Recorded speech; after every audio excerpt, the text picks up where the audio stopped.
dear students, good morning to all.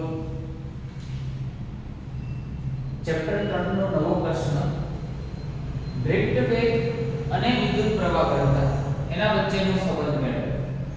બરાબર, drift વેગ અને વિદ્યુત પ્રવાહ ઘનતા. તો ફરી એકવાર એક આડછેદ ડ્રો કરીએ આપણે.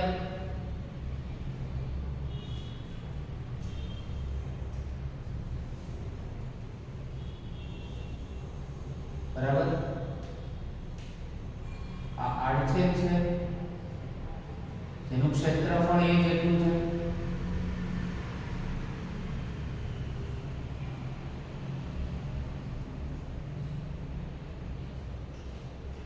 આ વિદ્યુત ક્ષેત્ર, એની દિશા ઇલેક્ટ્રોન્સ, મુક્ત ઇલેક્ટ્રોન પણ કોઈ જો વાહક હોય તો. બરાબર, તો લખીએ આકૃતિમાં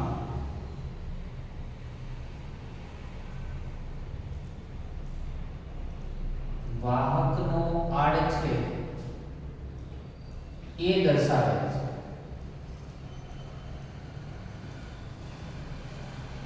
આકૃતિમાં વાહકનો આડછેદ એ દર્શાવે છે. આની લંબાઈ જો મારે શોધવી હોય તો ડેલ્ટા x બરાબર શું થાય? તો vd ડેલ્ટા t. કઈ રીતે? તો ઝડપ બરાબર અંતર ભાગ્યા સમય, માટે અંતર બરાબર ઝડપ ગુણ્યા સમય. પણ ઝડપ તરીકે અહીંયા આપણે શું લઈએ છે? આપણે વેગ લીધો છે, ડ્રિફ્ટ વેગ, એટલે vd વડે એને દર્શાવે. બરાબર, તો આકૃતિમાં પેલા તો વાહકનો આડછેદ એ તમને દર્શાવેલો છે. બીજું કે વાહકના આડછેદ છે, આ વાહકનો જે આડછેદ છે, બરાબર, એનો ક્ષેત્રફળ સદિશ આપણે દર્શાવવું હોય તો હંમેશા આ રીતે હોય. એનો ક્ષેત્રફળ સદિશ કોઈ પણ આડછેદ હોય તો એનો સદિશ હંમેશા એને કેવો હોય? લંબ. બરાબર, એ આડછેદને હંમેશા કેવો હોય? લંબ. તો અહીંયા જુઓ તો a અને e એ બંને સમાંતર અથવા પ્રતિ સમાંતર હશે. તો સદિશ a અને સદિશ e એ સમાંતર છે તેવું આપણે ધારી લઈએ તો આની દિશા હંમેશા કઈ રીતે લઈ શકાય? અંદરની સાઈડે. ખ્યાલ આવે છે? તો એક જ દિશામાં છે તેવું આપણે ધારી લઈએ. તો આવા ડ્રિફ્ટને કારણે લખીએ ઇલેક્ટ્રોન ડ્રિફ્ટને લીધે ડેલ્ટા t સમયમાં a આડછેદમાંથી પસાર થતા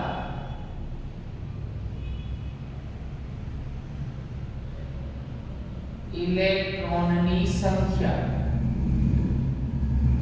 એટલે કે એકમ કદ દીઠ ઇલેક્ટ્રોનની સંખ્યા, એકમ કદ દીઠ ઇલેક્ટ્રોનની સંખ્યા જો n હોય, આ સૂત્રને ખાસ યાદ રાખજો. આગળના ચેપ્ટરોમાં પણ આ સૂત્રનો આપણે ઉપયોગ કરીશું. એકમ કદ દીઠ ઇલેક્ટ્રોનની સંખ્યા, જેને સ્મોલ n વડે દર્શાવવામાં આવે. બરાબર, મારે તો ઇલેક્ટ્રોનની સંખ્યા શોધવી છે એટલે n ને આપણે કરતા બનાવીએ તો n v થાય. બરાબર, શું થાય? n v. હવે આ તો કદ છે, કદને આ રીતે લખી શકાય, ક્ષેત્રફળ અને ગુણ્યા અંતર. કદ બરાબર ક્ષેત્રફળ ગુણ્યા અંતર, કારણ કે કદનો એકમ છે મીટર ઘન. બરાબર, તો અહીંયા ક્ષેત્રફળ એનો મીટર સ્ક્વેર અને આનો મીટર, તો મીટર ઘન જ કહેવાય. બરાબર, પણ ડેલ્ટા x ની કિંમત તો આપણે જાણીએ છીએ. તો n પછી a, બોલો ડેલ્ટા x ની જગ્યાએ શું લખી શકાય? તો vd ડેલ્ટા t. તો આ એકમ કદ દીઠ ઇલેક્ટ્રોનની સંખ્યા, એકમ કદ દીઠ પસાર થતા ઇલેક્ટ્રોનની સંખ્યા. બરાબર, તેનું આપણે શું મળ્યું? આમાંથી સૂત્ર મળ્યું. બરાબર. ચલો આ જ સૂત્ર છે.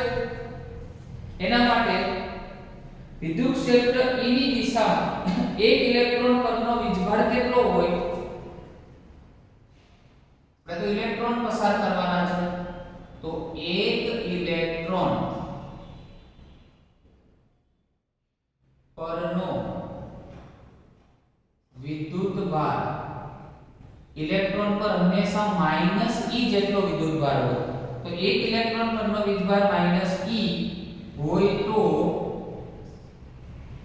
કુલ વિદ્યુતભાર, આવા જેટલા પણ ઇલેક્ટ્રોન છે એ બધાનો કુલ વિદ્યુતભારને જો q વડે દર્શાવવામાં આવે તો જો હું અહીંયા q લખું, બરાબર, તો સૂત્ર એવું છે Ne. આપણે પહેલા ચેપ્ટરમાં ભણીશું આને ક્વોન્ટાઇઝેશન નું સૂત્ર કહેવામાં આવે છે, પણ અહીંયા આપણે ઇલેક્ટ્રોનનો વીજભાર નેગેટિવ લીધેલો છે, માટે શું થશે? આ n છે -NaVd બરાબર E × ΔT. તો આ q નું તમને સૂત્ર, બરાબર. તો કુલ વિદ્યુતભાર તમને આટલો પસાર થતો જોવા મળે. ફરી એકવાર લખીએ છીએ એ જે કુલ વિદ્યુતભાર છેલ્લે આવેલો છે, બરાબર, -NaE Vd અને ΔT, બરાબર. હવે વિદ્યુતભાર અને વિદ્યુત ક્ષેત્ર, બરાબર, તો વિદ્યુત ક્ષેત્ર E ની દિશામાં પસાર થતો વિદ્યુતભાર, હવે જે દિશામાં વિદ્યુત ક્ષેત્ર છે એ દિશામાં જો વિદ્યુતભાર પસાર થતો હોય તો બંનેની દિશા એક સમાન હોય, તો આ માઈનસ ની જગ્યાએ તમે પ્લસ લઈ શકો, બરાબર. તો q અને E ની દિશા એક સમાન હોય તો શું થાય? તો આ જે q છે એને તમે પ્લસ લખી શકો, NaE Vd અને ΔT. હવે આપણે સૂત્ર જાણીએ છીએ I q / T. T ની જગ્યાએ અહીંયા સૂક્ષ્મ સમયગાળો છે તો ΔT લઈએ, તો q શું થાય? તો I × ΔT. ચલો મૂકીએ અહીંયા, તો I × ΔT બરાબર પ્લસ NaE Vd અને ΔT, બરાબર. ચલો તો અહીંયા ΔT બંને સાઈડ કેન્સલ, માટે I પ્લસ NaE અને Vd. શું થાય? પ્લસ NaE અને Vd, પ્લસ NaE અને Vd. ΔT આમાંથી શું થઈ જાય? કેન્સલ, બરાબર. I/A એને આપણે નીચે જવા દઈએ તો NeVd બનશે, બરાબર. આને તો આપણે જે કહીએ છીએ વિદ્યુત પ્રવાહ ઘનતા, આગળની થિયરીમાં આપણે જોયેલું, બરાબર. જો આને સદિશ સ્વરૂપે લખીએ, આ જ સૂત્રને સદિશ સ્વરૂપે લખીએ તો વિદ્યુત પ્રવાહ ઘનતા તો સદિશ રાશિ છે, બરાબર. તો Ne અને Vd તમને સૂત્ર જોવા મળે છે, જે આપણું માંગેલું સૂત્ર છે. ઘણીવાર બોર્ડ એક્ઝામમાં એ રીતે પૂછાતું હોય છે, બરાબર, કે ડાયરેક્ટ આ સૂત્ર તારો, એવું ના કે વિદ્યુત પ્રવાહ ઘનતા અને ડ્રિફ્ટ વેગ વચ્ચેનો સંબંધ તારો, જે બરાબર NeVd સૂત્ર તારો, બરાબર. તો આ રીતે આપણે સૂત્ર તારવી શકીએ, બરાબર. યાદ રાખવા માટે J ફોર જાને અને NeVd એટલે 90, બરાબર. NeVd 90, જાને 90 એટલે આમ તો ખરેખર તો નાવ એટલે હોડી થાય, બરાબર. એ સ્વરૂપે યાદ રાખવાનું કે નાવ જો પાણીની અંદર જતી હોય ને આપણે એમ કહેતા હોય કે ભાઈ જાને, બરાબર, 90 નાવડી આમ તો, પરંતુ અહીંયા સેટ થઈ છે 90 એટલે યાદ રાખીશું જાને 90, બરાબર. એટલે J બરાબર NeVd એના સ્વરૂપમાં સૂત્ર આપણે યાદ રહી શકે. બરાબર. હજુ આ થિયરીની અંદર આપણે VD નું મૂલ્ય જાણીએ છીએ. બરાબર. તો આગળ વધારીએ. પહેલા લખીએ જાને ડી NE અને VD. એમાં VD નું સૂત્ર આપણે આગળની થિયરીમાં મેળવેલું છે. EE સદિશ સ્વરૂપ છે by m into tau. Tau ને શું કહેવાય? રિલેક્સેશન સમય. બે ક્રમિક અથડામણ વચ્ચેનો સમયગાળો હતો. બરાબર. ચલો કિંમત મૂકીએ તો J બરાબર NE અને બ્રેકેટમાં E capital E divide by m into tau માટે J બરાબર n E સ્ક્વેર બરાબર E divide by m into tau થાય. બરાબર. J બરાબર n E સ્ક્વેર બરાબર અને tau divide by m into E. E ને એક સાઈડ ગ્રુપમાં લઈ જઈએ તો આપણી પાસે એક બીજું સૂત્ર પણ હતું J બરાબર સિગ્મા E. J બરાબર સિગ્મા E. તો આમાંથી જો સિગ્મા ને મારે કરતા બનાવવો હોય, આ બંનેનું કમ્પેરીઝન કરું તો અહીંયા સિગ્મા છે, તો સિગ્મા ની જગ્યાએ શું છે? તો સિગ્મા એટલે વાહકતાનું એક બીજું સૂત્ર મળે તમને n² tau divide by m. અને તમે જાણો છો વાહકતાનું સૂત્ર મળે તો અવરોધકતાનું સૂત્ર શું મળે? તો આનાથી વ્યસ્ત મળે. એટલે 1/ρ કરીએ તો n² tau divide by m માટે ρ શું થાય? તો m divide by n² tau મળે. તો આ મળ્યું અવરોધકતાનું સૂત્ર, આ તમને વાહકતાનું સૂત્ર, અને આ J બરાબર અને E વચ્ચેનો સંબંધ. E એટલે વિદ્યુત ક્ષેત્ર અને J એટલે વિદ્યુત પ્રવાહ ઘનતા. જો એક જ થિયરીની અંદર કેટલા બધા સૂત્રનો એક સાથે સમાવેશ થાય છે, બરાબર, જે આપણે આમાં સમજવાનું થાય. તો બીજા બે પોઈન્ટ્સ આમાંથી પણ યાદ રાખી લઈએ. અહીંયા બધા ઇક્વેશન ને નામ આપી દઈએ. આ ફર્સ્ટ ઇક્વેશન છે જે યાદ રાખવાનું છે એ *1, આ *2, *3 અને *4. આ ચાર ઇક્વેશન ને ખાસ હાઇલાઇટ કરજો. હાઇલાઇટર વડે ખાસ હાઇલાઇટ કરજો. આના પરના JEE નીટના MCQ પૂછાતા હોય છે. બરાબર. અહીંયા જે વાહકતા એ સમય સાથે વધે છે, કારણ કે સિગ્મા છે એ ચલે છે ટાઉ. કયો સમય? રિલેક્સેશન સમય. બરાબર. રિલેક્સેશન સમય છે અને જો સમપ્રમાણ છે કયા ઉપરથી? તો સમીકરણ નંબર *3 પર. યાદ રાખજો MCQ માં પૂછો. આ MCQ માં પૂછો કે વાહકતા એ રિલેક્સેશન સમય સાથે ખાલી જગ્યા વધે છે, ઘટે છે, અચળ રહે છે કે આમાંનું એક પણ નહીં, તો શું થાય? તો સિગ્મા ચલે છે ટાઉ છે એટલે શું થાય? વધે. સમપ્રમાણ છે. પરંતુ અવરોધકતા શું થાય? તો ઘટે. તો લખી દઈએ અવરોધકતા સમય સાથે ઘટે. બરાબર. તો અહીંયા આપણે લખી શકીએ ρ ચલે છે 1/τ. બરાબર. અને આ કયા સમીકરણ પરથી આવે છે? તો સમીકરણ *4 પર. ક્યાંથી આવે છે? સમીકરણ નંબર *4 પરથી આવે છે. બરાબર. તો આ પ્રમાણે આખી થિયરી યાદ રાખવાની થાય. બરાબર. ફરી એકવાર આખી થિયરીનું આપણે રિવિઝન જોઈએ.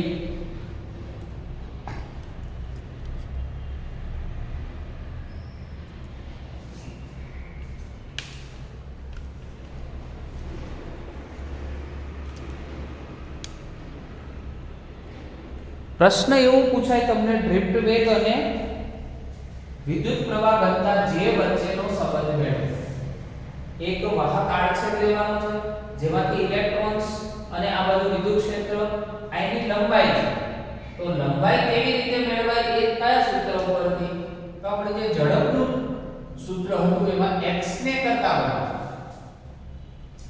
તો ડેલ્ટા x બરાબર લંબાઈ સૂક્ષ્મ લંબાઈ લઈએ તો ડેલ્ટા x બરાબર vd ડ્રિફ્ટ વેગ ઇન્ટુ ડેલ્ટા t સમય. બરાબર, આ સૂત્ર મુજબ થિયરી લખવાની, પરંતુ ખાસ યાદ રાખવાનું છે કે એકમ કદ દીઠ ઇલેક્ટ્રોનની સંખ્યા, મારે ઇલેક્ટ્રોનની સંખ્યા જોઈએ છે એટલે n ને કરતા બનાવ્યા, આ મળ્યું કદ. તો કદ બરાબર શું લખી શકાય? તો કદ બરાબર ક્ષેત્રફળ ગુણ્યા અંતર લખી શકાય. કારણ કે કદ છે એનો એકમ પણ મીટર ઘન છે અને ક્ષેત્રફળનો મીટર સ્ક્વેર અને અંતરનો મીટર, તો મીટર ઘન સામે મીટર ઘન થઈ જાય છે સામ સામે, એટલે લખી શકાય. બરાબર, આ તમારી સમજણ માટે છે. ચલો, n એ આ ડેલ્ટા x છે તો ડેલ્ટા x ની જગ્યાએ vd ડેલ્ટા t લખાય. બરાબર, હવે તો આમાંથી વાહકમાંથી આપણે ઇલેક્ટ્રોન પસાર કરવાના છે. તો ઇલેક્ટ્રોન પરનો વીજભાર બેટા કેટલો હોય? -e જેટલો. તો એક ઇલેક્ટ્રોન પરનો -e હોય તો કુલ વિદ્યુતભાર કેવો હોય? તો કુલ વિદ્યુતભાર બરાબર 1 તો એને n વડે ગુણવાની, એની સંખ્યા વડે ગુણવાની. બરાબર, તો n એ vd e ડેલ્ટા t, તો -e મળી જશે. બરાબર, પરંતુ આ જે સૂત્ર મળે છે, બરાબર, એ સૂત્રની અંદર q અને e ની દિશા જો એક સમાન રાખીએ, એટલે જે દિશામાં વિદ્યુતભાર જતો હોય એ જ દિશામાં જો વિદ્યુત ક્ષેત્રને રાખીએ તો શું થાય? તો q બરાબર આ માઈનસ હતું એ શું થઈ જાય? પ્લસ થઈ, બંને એક જ દિશામાં જાય એટલા.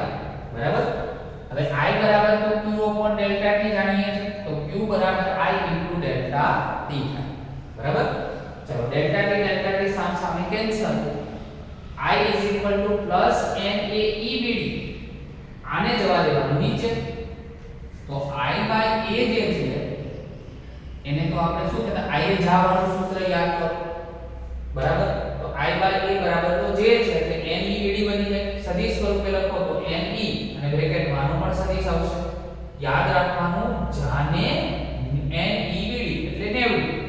બરાબર, ચાલો ફરીથી એ જ સૂત્રનો ઉપયોગ કરવાનો છે. બરાબર, એ જ સૂત્રનો ઉપયોગ કરવાનો છે આગળ.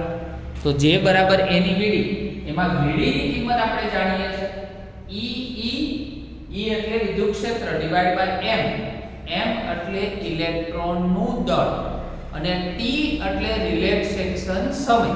બરાબર, જે બરાબર n e divide by m into tau. બરાબર, તો n square e divide by m into tau. બરાબર, તો અહીંયા ટાઉ ને અંદર લઈ લઈએ અને e ને જવા દઈએ બહાર. બરાબર, તો અહીંયા જે સૂત્ર હતું આપણું એક સૂત્ર હતું જે બરાબર સિગ્મા e, એના જેવું સૂત્ર બને છે. જ્યાં સિગ્મા ને તમે સરખાવો તો સિગ્મા ની કિંમત આવે છે n square tau divide by m. Okay, આ તો સિગ્મા એટલે વાહકતા. અવરોધકતા શોધી હોય તો એનાથી વ્યસ્ત. તો યાદ રાખો, વાહકતા સમય સાથે હંમેશા સમપ્રમાણમાં અને અવરોધકતા સાથે હંમેશા વ્યસ્ત પ્રમાણમાં હોય છે. બરાબર, તો આ બે નીચે MCQ પણ આપણે યાદ રખાયા છે. બરાબર, તો આ રીતે તમારે આખી થિયરી અને સાથે સૂત્ર પણ યાદ રાખવાના થાય જે MCQ માટે ઇમ્પોર્ટન્ટ છે. Okay, thank you very much.